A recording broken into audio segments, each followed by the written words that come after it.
继续来看民用工厂爆炸案件，因为是伫咧科技产业园区内底，劳检毋是由劳动部负责的，所以劳工团体嘛呼吁讲，即寡经济地区的劳检权应该也是要交予劳动部，即要互相下提责任。然后劳动部是回应讲，劳检权的代志也是需要跨部会建议。真济劳工团体呼吁应该将经济特区的劳检权回归到劳动部，由单一中央机关来统筹处理，才袂出现经济部或者是地方单位互相杀来杀去的情形。包括说园区的那样的一个角色啊，以及他到底有没有人力、有没有能力去进行劳动检查，其实这些都是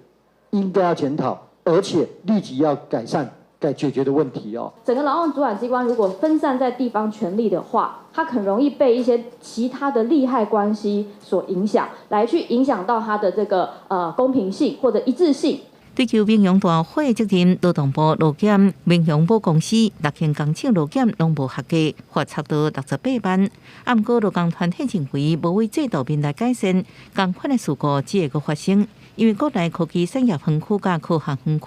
拢有自身的劳检权，这场安全并无充分的保障。那劳动部这边除了订年度的检查方针以外要求这个各授权的检查单位，他要提报监督检查计划。那我们中央也定期邀集各授权的这个